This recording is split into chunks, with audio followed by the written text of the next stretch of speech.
As soon as I open it, roaches.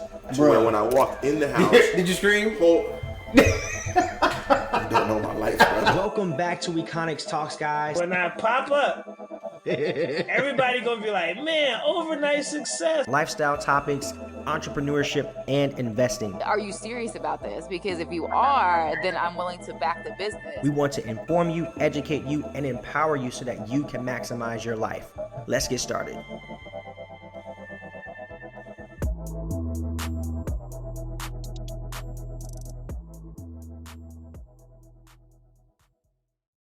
Welcome back to another episode of Econix Talks, guys. Today we got Allysen Kerr. She's back with it, y'all. So I'm super excited to have her today.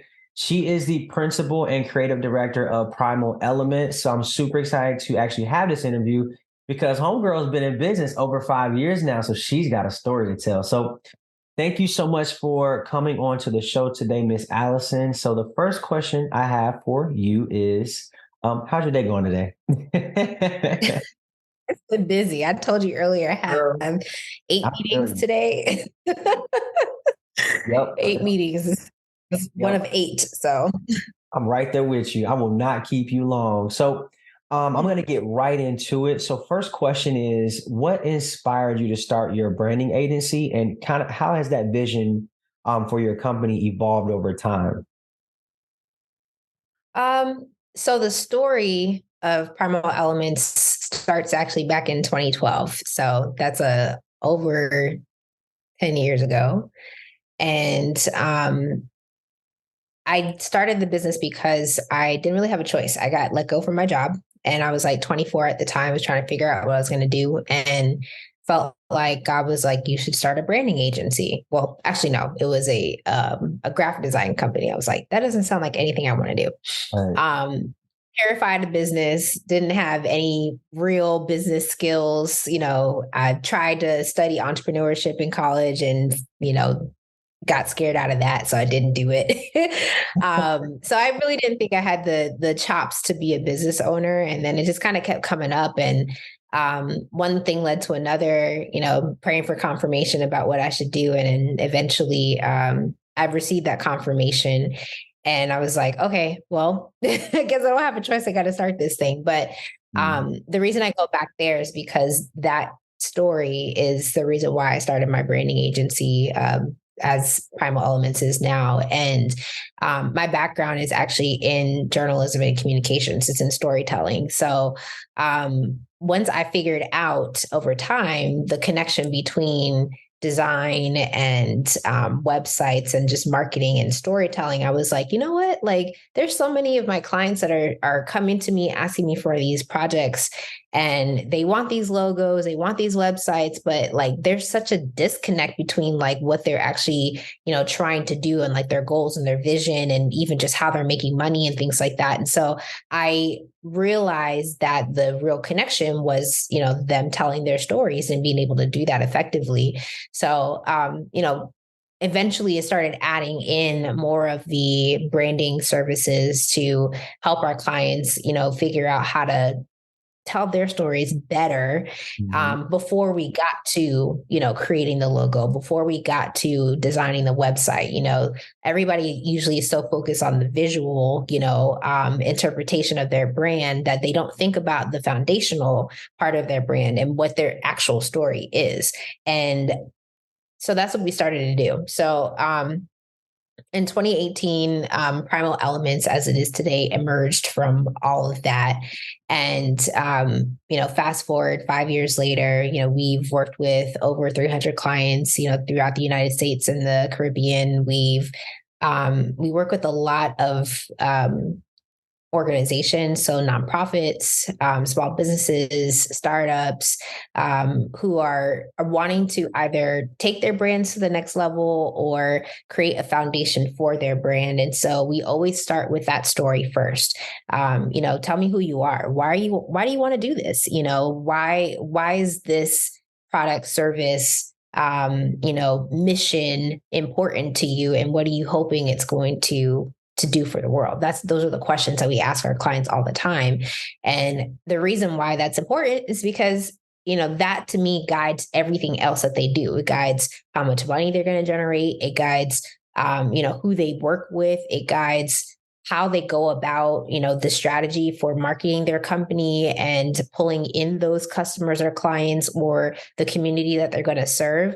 So at the end of the day, if a brand isn't able to tell their story well, then, it really does cause them to suffer on the other side. So there's confusion, disconnect, all of those things. So that's why and how I started, the branding agency that we have today. And it's been quite the journey.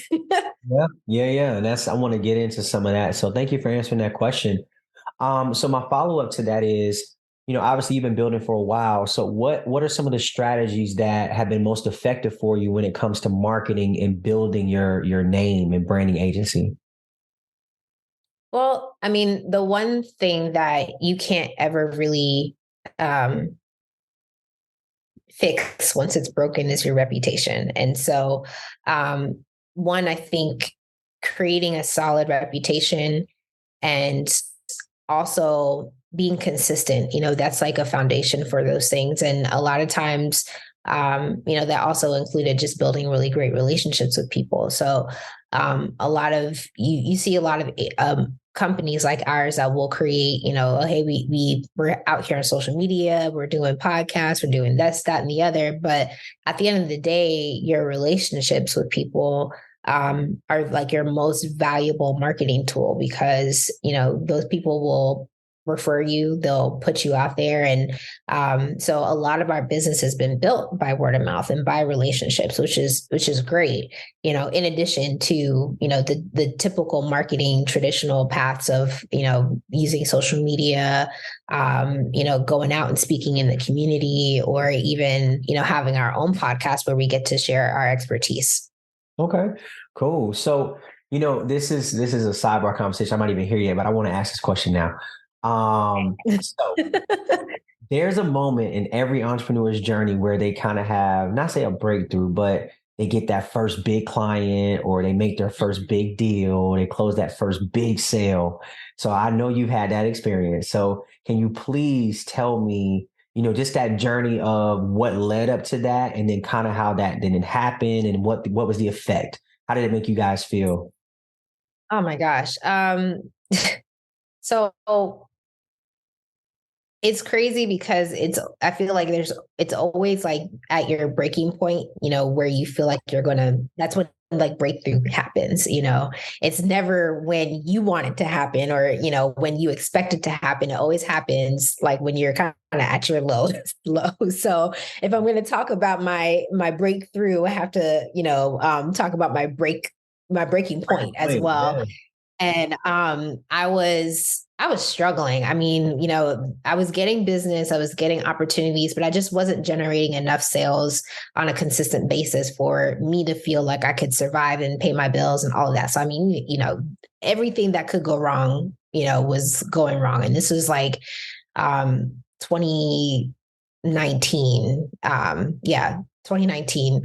And, I was just like in this space of like, I'm going to give up. Like, I was literally telling my mom, I'm like, I'm just going to get a part-time job. Like, I'm, going to quit. I can't do this. It's too stressful, having been in this feast or famine. And I didn't know how to build sales funnels or any type of like lead gen tool to bring people into my business. I was struggling with that already. So it was really like feast or famine season, and mostly like famine,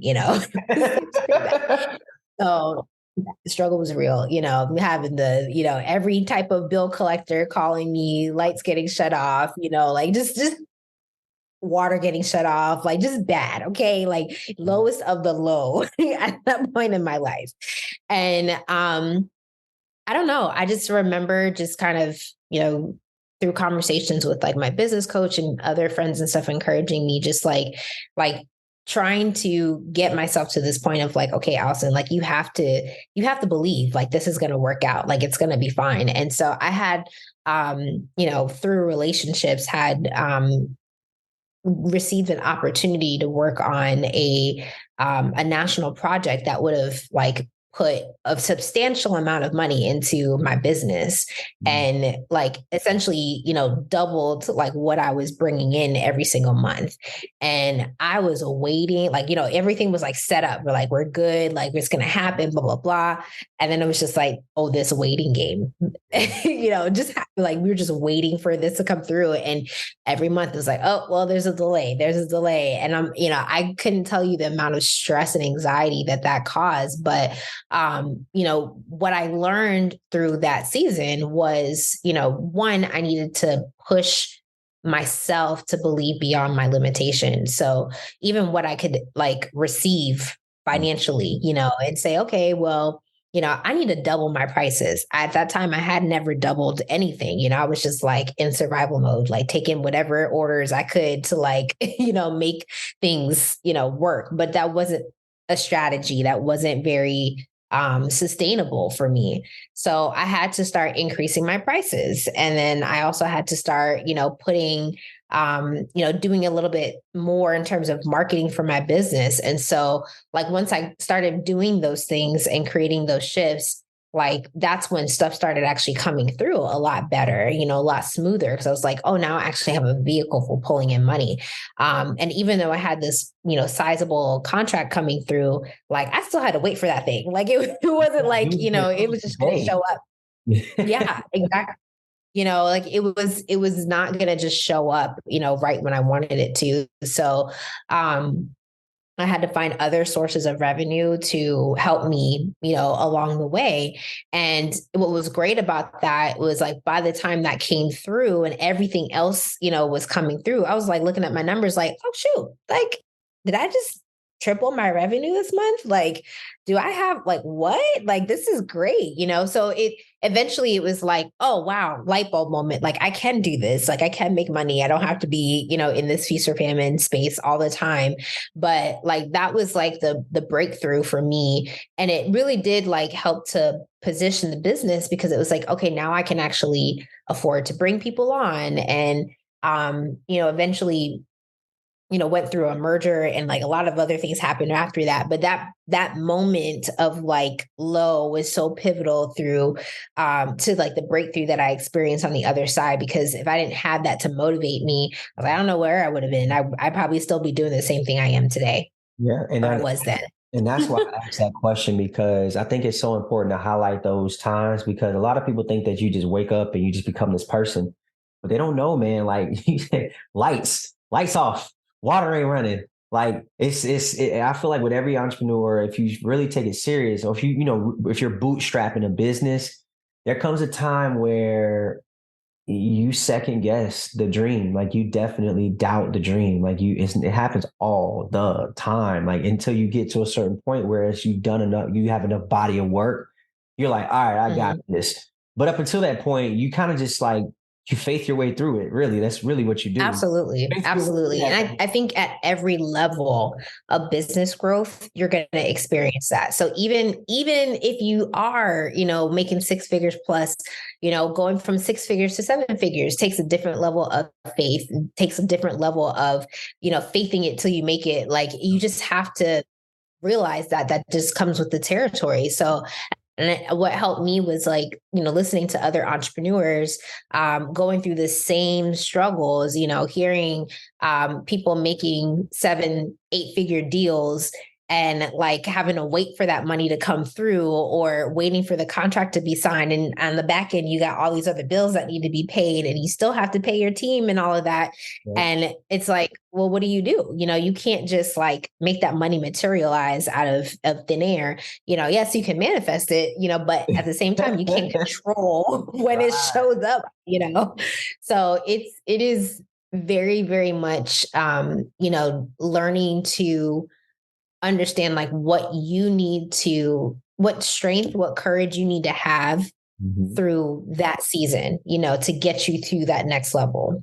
Yeah. I love that. That's definitely sound like you was in test time, and it's important because without those types of experiences, like you gotta have those, right? Like those are necessities, because now when you want to run $100,000 or a 6-figure business, like you have some experience. And so that's what, you got to go through a few things to be able to understand what cycles look like in your business. Because now at the end of the day, you always know how to eat. If you had to start a bit, if you had to restart your branding agency right now, I guarantee it would suck. But I know you know what to do to get it right back on track, right? Because you went through some stuff to actually earn that, right? So Absolutely. next question is, now how do you differentiate your agency from competitors in your space? Because obviously, like, this space is extremely competitive.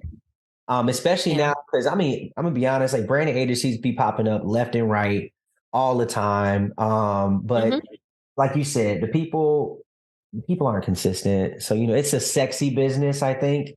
I think it's a very attractive business. But once people get in the business, they're not as happy because you actually have to work. Like, yeah, it's cool. Oh, we're doing the branded. Nah, But then you got to deal with clients. Clients are very particular about their brands. I know from my own stuff, I'm particular about my stuff, right? So I know if I'm where I am, I can only imagine somebody who's super just extra, right? So how do you differentiate yourself? I'm sorry, I can't talk today. Differentiate yourself from other agencies. No, I think that's a really great question. And, for us, we always wanted to make sure that we were serving people that look like us. So, Black and brown, women-owned businesses. That's our heartbeat, So we also wanted to make sure that whatever solutions we were providing were holistic, because especially within communities of color, there's a trust factor that you have to overcome, or a lack of trust factor that you have to overcome. And, why is that? There's so many different reasons, but, just the nature of, being a person of color on this planet, you're kind of born into having to deal with biases and trust issues. Yeah. And so, we would come across clients all the time who were like, well, we worked with this person and they stabbed us in the back, and we tried this person and they didn't return our phone call. And then this happened. And, so then they go out and they try to find all these different people to work on their brand. But we were finding that there was so much disconnect, and also like lack of cohesion and consistency over what was being created and provided for them, because those other individuals were not talking to each other. It's kind of like you go to a doctor and, you got your care team, you got everybody in the house, you got your primary, you got your allergist, you got, all of the people that you need. But like, sometimes you need those people to be able to communicate with each other to make sure that whatever they're providing for you is holistic, So like, we wanted to kind of be that for our clients, to say, okay, look, you're going to come to us and we're going to get it done. Like, we're a one-stop shop. So there's no reason why you can't get your social media done. You can't get your website done. You can't get your branding done. Your marketing strategy, like, you got consultants, helping you with like just creating a strategy for your business or nonprofit overall. So we come with that knowledge and expertise because we want this to be holistic. So, that's another thing that I believe sets us up, and why we also have had such long-standing relationships with a lot of our clients, because they know they can come to us for just about anything. And that's the relationship that we want to have. But it also strategically positions us to be able to help them carry out their mission and their vision, on every single level that there's an opportunity. So, one of our nonprofits, like, we just finished well, I don't know when this is going to be released, but, at the beginning of April, we finished a 3-day conference with them. And that conference was supposed to happen 4 years ago, and it's been canceled 4 times. And, that was like their bread and butter for like bringing money into the organization. So we had to come up with another way to help them generate revenue and also create consistent visibility for them, while they were kind of waiting for the opportune moment for them to have this conference. And so we did that. We created, a way for them to do webinars every single month. And that way they could still provide the education and training to their audience that they needed.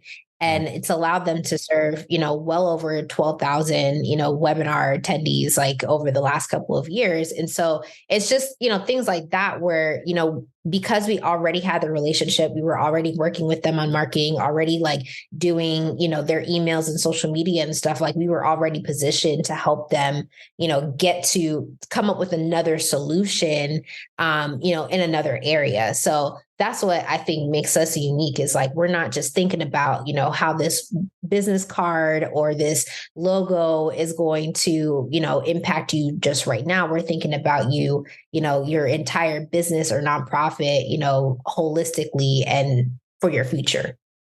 What's up, Econix fam? It's Josh checking in. I want to quickly dive into something crucial, your financial piece. So picture this, comfortable conversations about your budget that actually makes sense, life insurance that's not a headache, and managing your debt without all of the confusion. Well, that's exactly how I intend to serve all of you. So if you'd like to connect and begin your journey towards financial freedom, well, just tap the link in the show notes to schedule a meeting and we'll chat. I'm really excited to show you how I can earn your business. And now on to the show. Yeah. I love that. So it sounds like you just created a great customer service experience.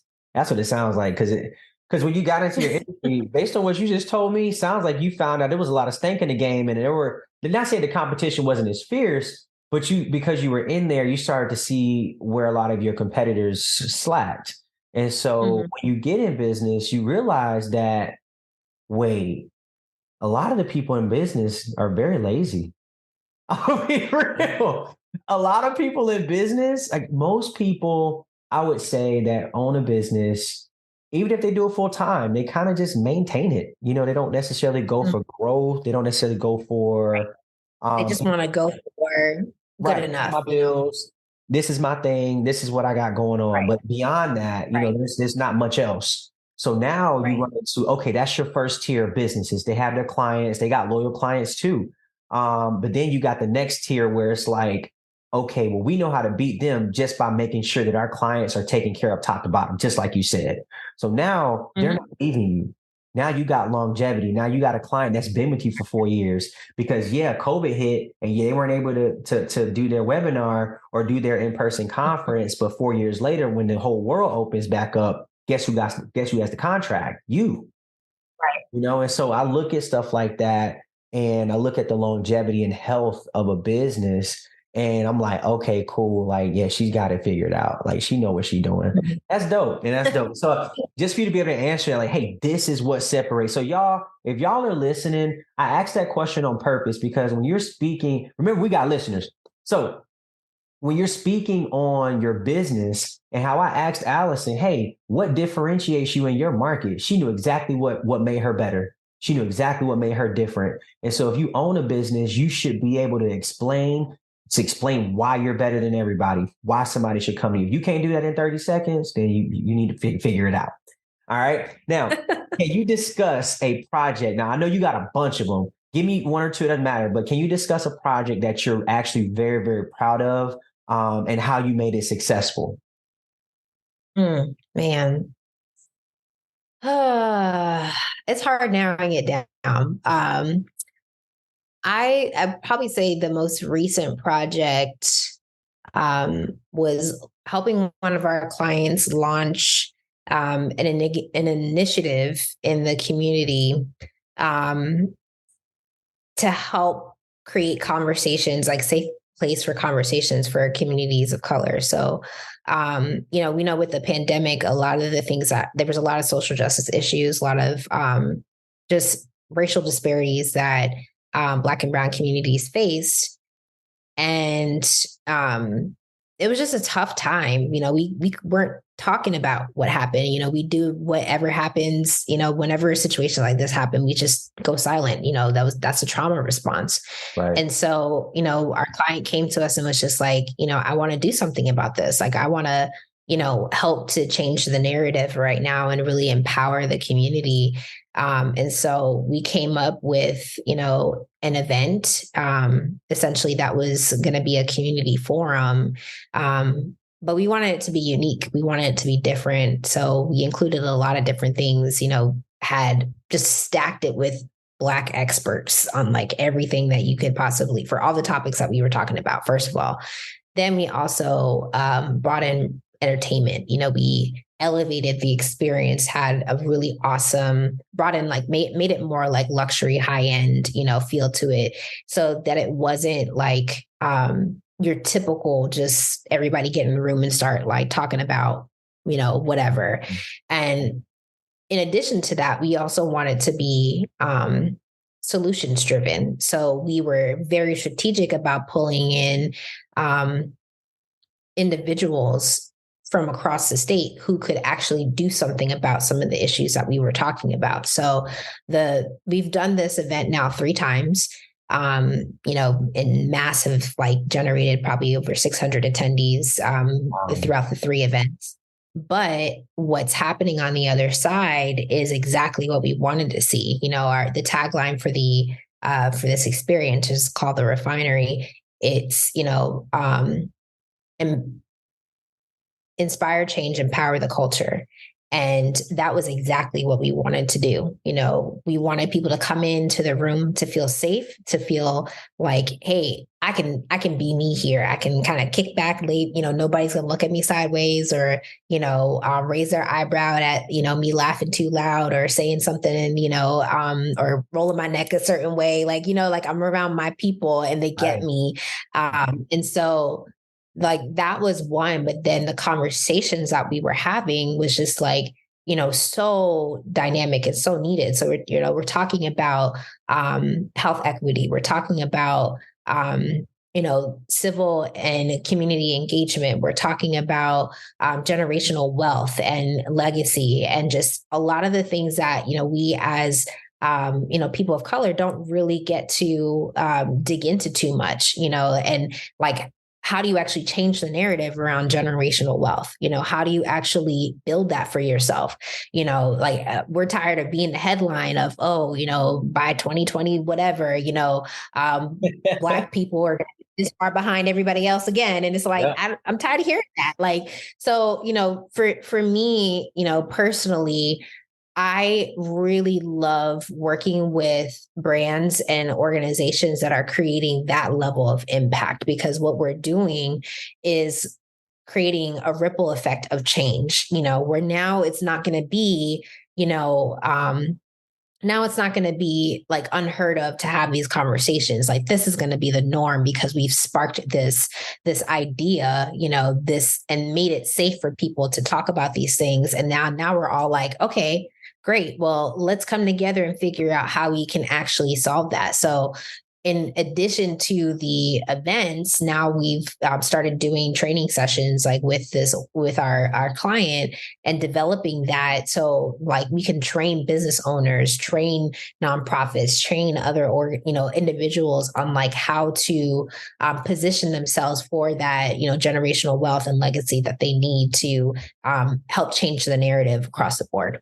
That's important because that is something that a lot of Black businesses deal with. That is very, very important.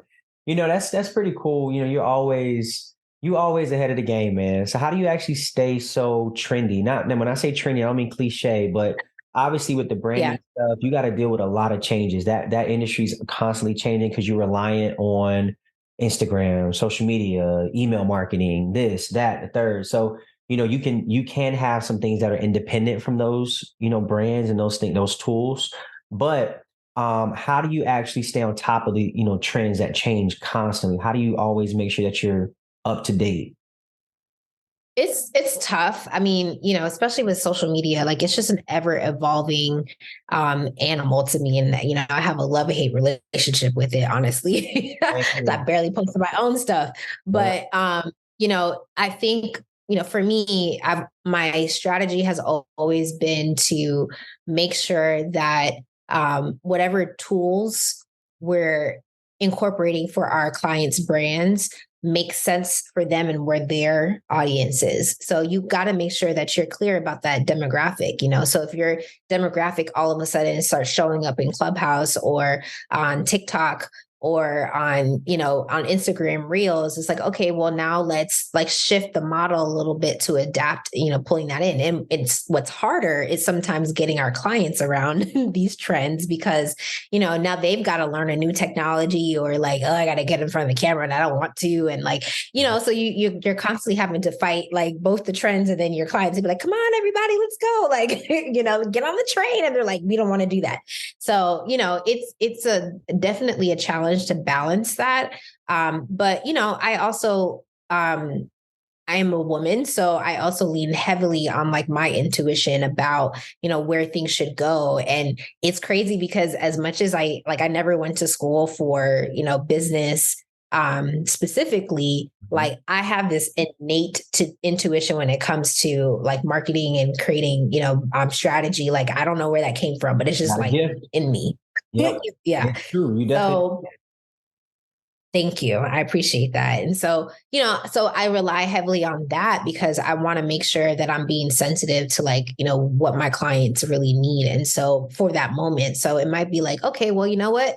Like they were not ready for, doing podcasts when they first came to me because they had no brand foundation. There was no website. There was no this. Okay, well, let's get all that stuff done. Now that we've got that out of the way, we can go ahead and start getting them, into these spaces or getting them on TikTok or getting them on, into some other platform, even if it's speaking opportunities, like just paying attention to like what the client is ready for is also really important because the trends are great, but they're going to change.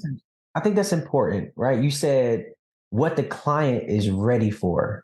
Because not all times is a client ready to be on stage talking, even though they think they are. So how do you that's a good question. Let's say you run into a client that's not right. How do you handle that? Like, how do you tell the client, yo, this ain't this, slow down. Right.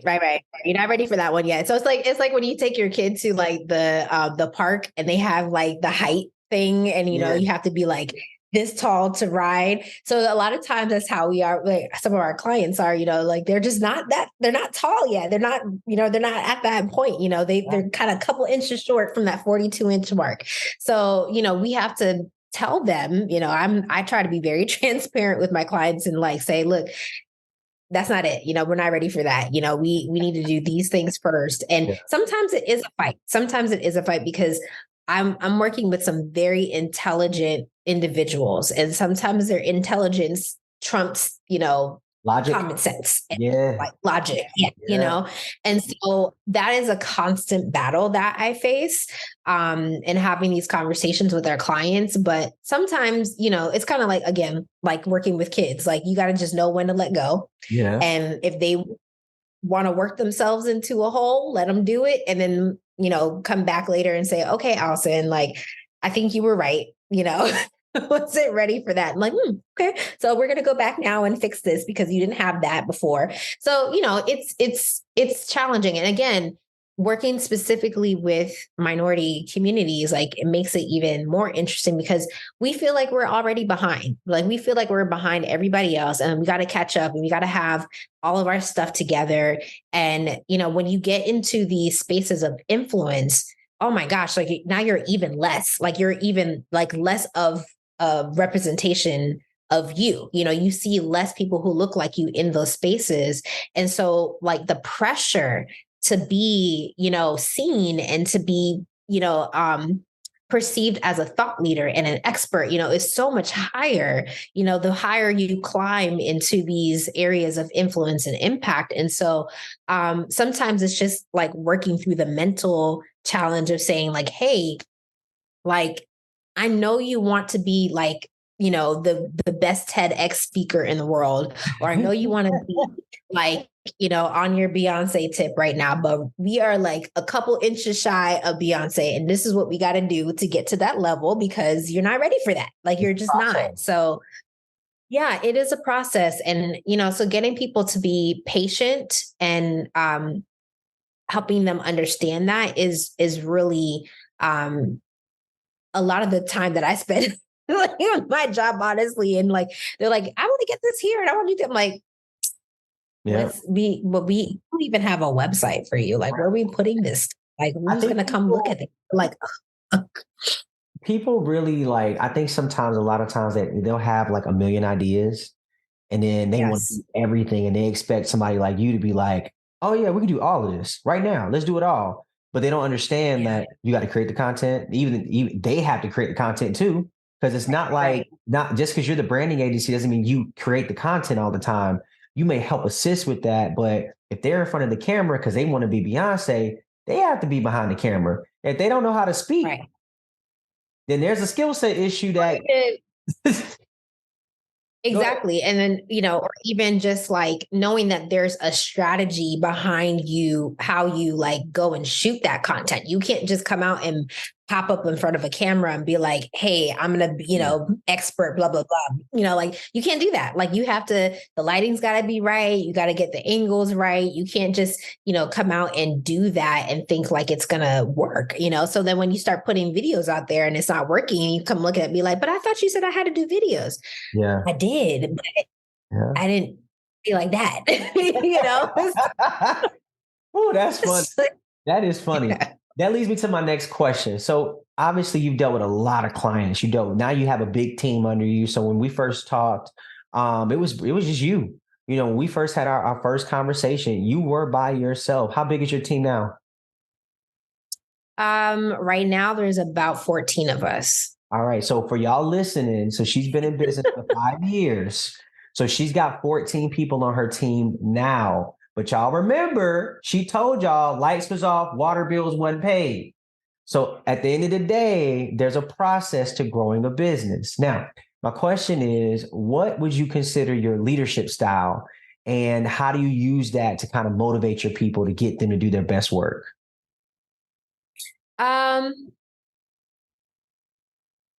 My natural leadership style is laissez-faire. And there's like three predominant leadership styles. So laissez-faire, authoritarian, and totalitarian, right? Mm-hmm. And so, maybe, you can say, authoritarian is the same thing. So I'm not a micromanager. I don't like having to be on top of people like that. You either going to do your job or you won't be here. That's kind of my mentality. Okay. And so I want the people that work for me and with me to be able to own, whatever it is that they're being asked to do 100%, because it's not my name that's on it, it's their name, So I always want our team members to like, think about it that way. Like whatever work you're putting out, the quality is a reflection of you 100%. Because the client asked me, oh, why wasn't this? And I'm like, I'm going to be like, oh, well, so-and-so, it was their responsibility. I will make sure they know, because I want them to take that ownership.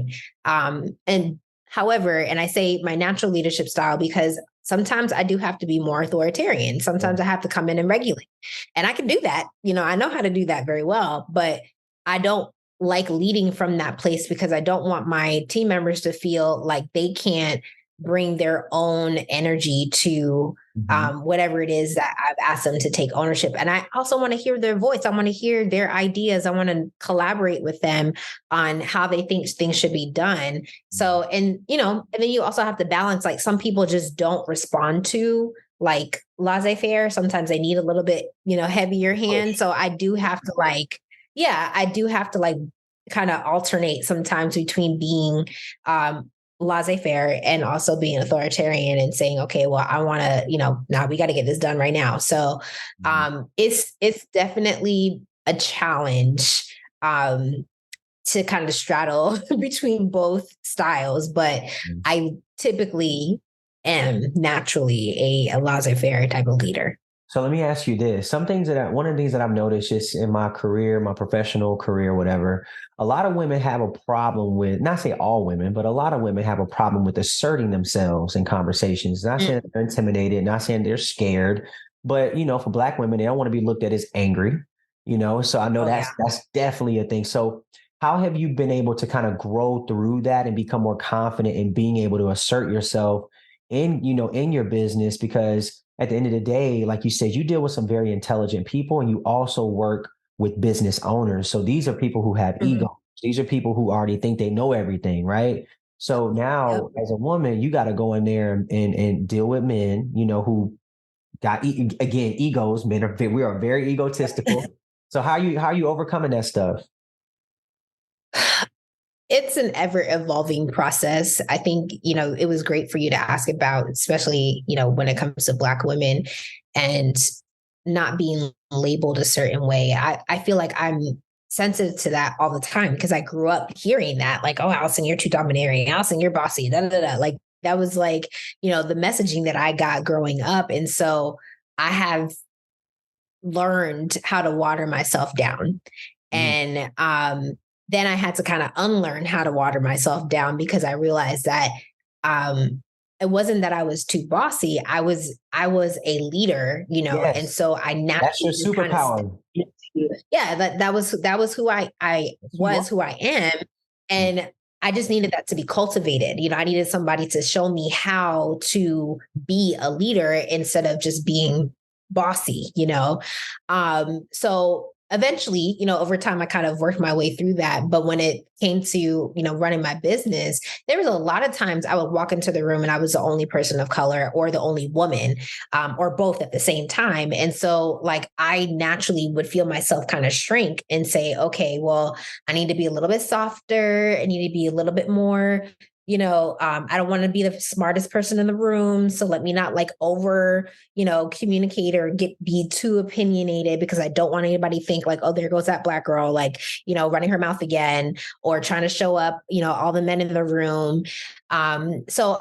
And then, there were times where I didn't have to do that. There were times when I could walk into a space and like completely own, who I am. And people were like, oh no, you're the expert. I appreciate you. Tell me what you think. And, so I had to learn to balance like, okay, well, where are those experiences where I can show up as my full self versus where I can't?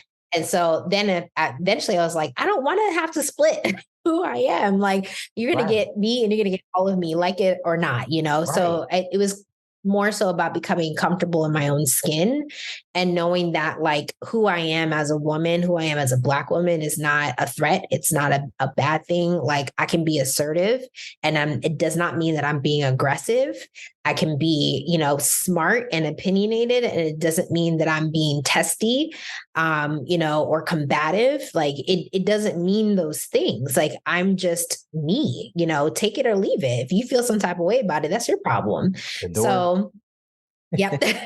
So I'm not gonna lie. Like I still have to work through that sometimes. I especially when I go into rooms where I'm talking to, 7-figure plus businesses, and I'm like, I'm still trying to figure out how to work out my 6-figure plus business. Like, I'm still trying to figure out how to get there. So, but what I realize is that dollar amount has nothing to do with it. How much money you make has nothing to do with it. It's really about one, your confidence, and two, the knowledge and expertise that you do have, because the things that I create, the solutions that I create for my 6-figure companies, 5-figure companies, 7-figure companies are all the same. None of that changes. It doesn't matter how much money you make. It's all about, how you apply that strategy to that business and get it to the next level. So, it's a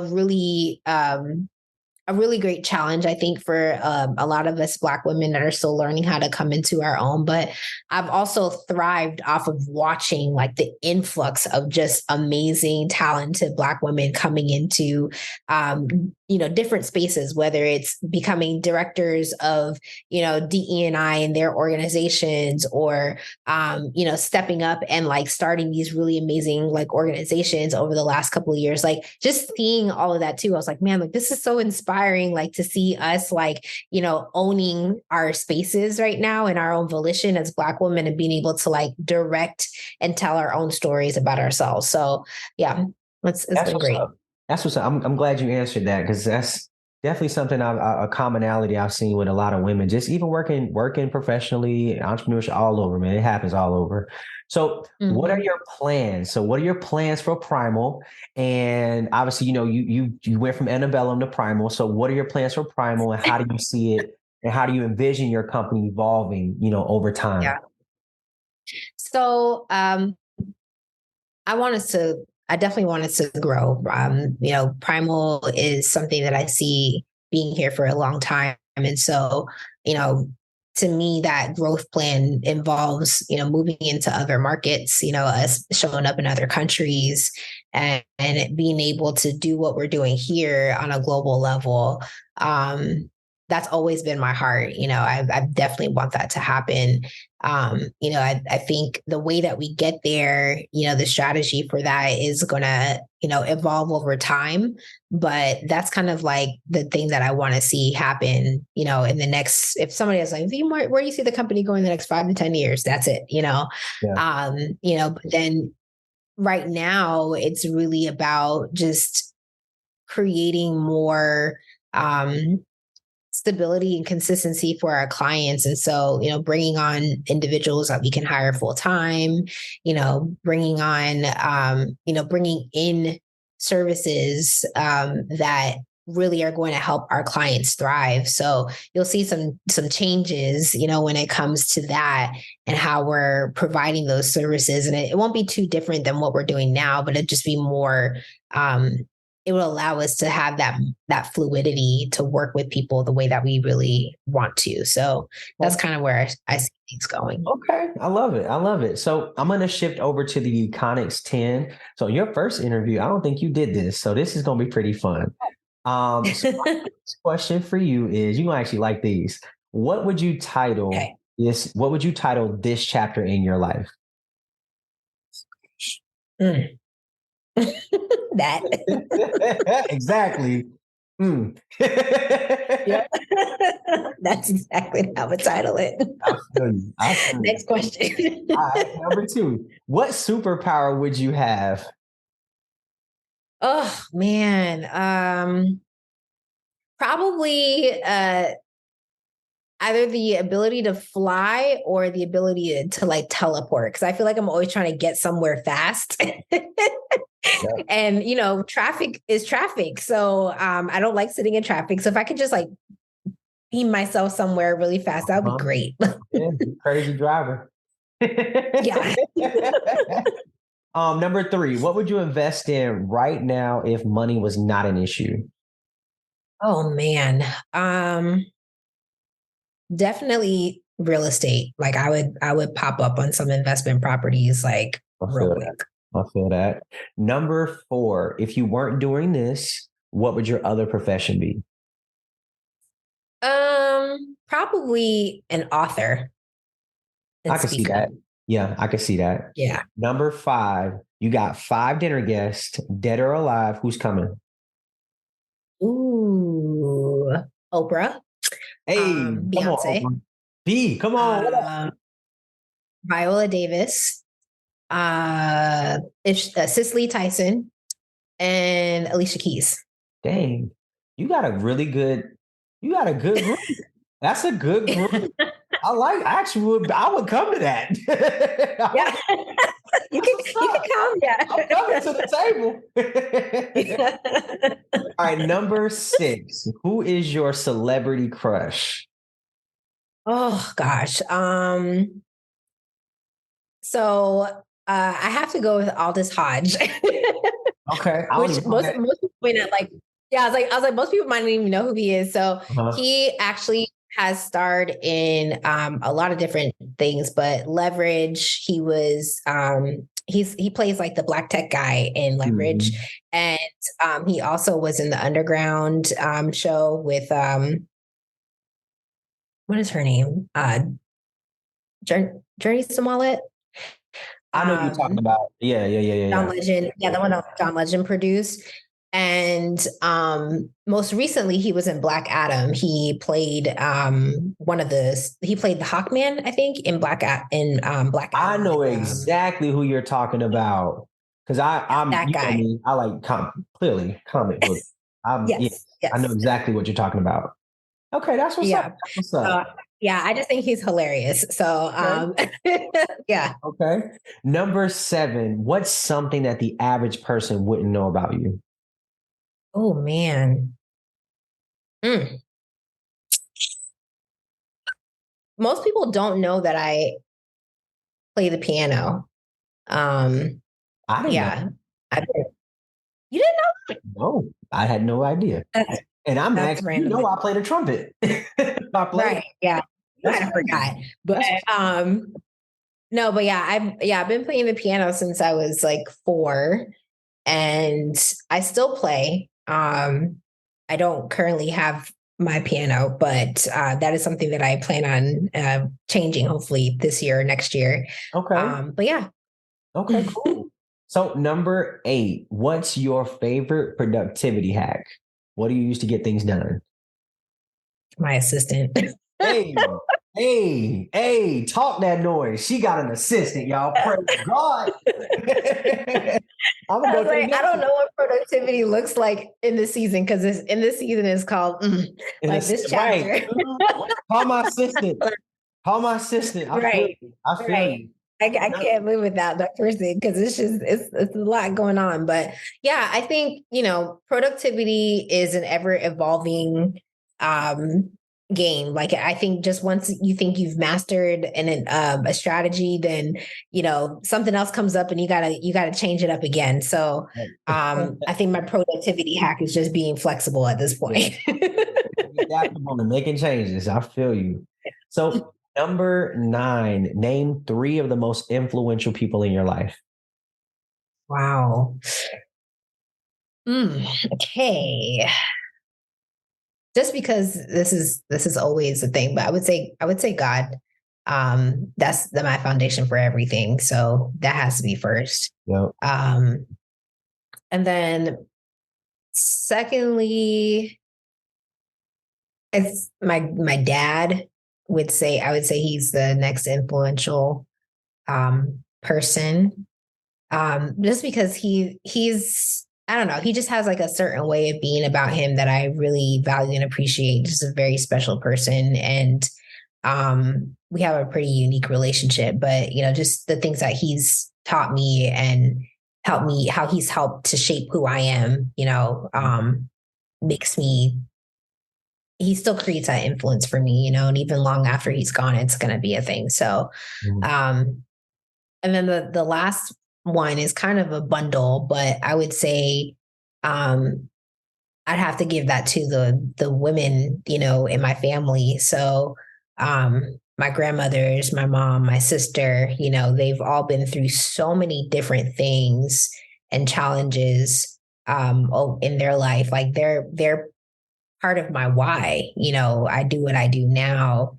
And my sister, she's one of the most intelligent people I've ever met, and hardworking as well. And, she's inspired me a lot to just even, push to get through hard things because of the things that she's been through and the accomplishments that she's had. She, helped drive me to be accomplished and ambitious.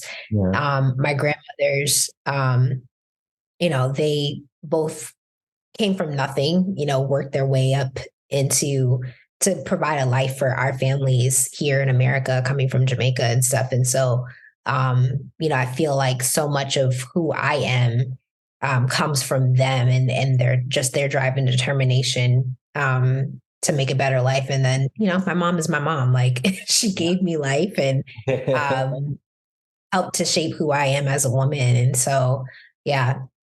That's what's up. Okay, cool. So last question.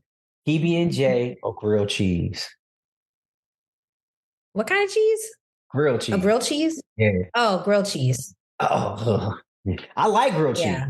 I'd rather have PB. I like PB&J, but I'm allergic to peanut butter. So unless it's like fake peanut butter, like, sunflower peanut butter and jelly, I could do that, but I can't. I didn't even know. Oh, something somebody would know. We'll never know. All right. So last thing is tell everybody where to find you. How can they get in contact with you? The whole 9. Give them the whole gambit. Okay. Well, if you're trying to find me, I am pretty much on all the social media platforms. But if you go to my website, AllysenKerr.com, you can find all of my social media handles there. And for the business, if you go to PrymelElements.com, you can find us online and all of our social media handles as well. So perfect. And you do take clients like nationally, like all over the United States, right? Oh, yeah. Mm-hmm. Yeah, so absolutely. Yeah. We definitely our international game. So Let's get it. So I will definitely, guys, put all of her links in the show notes. Thank you so much, Allysen, for your time. I appreciate your time, and you obviously, you're busy, so I get it. So I appreciate you stopping by and just hopping on the podcast and giving us some game. I appreciate it. So thank you. You are so welcome. Thank you for having me again. No problem. No problem. Well, enjoy the rest of your day, and I will talk to you soon. Thanks.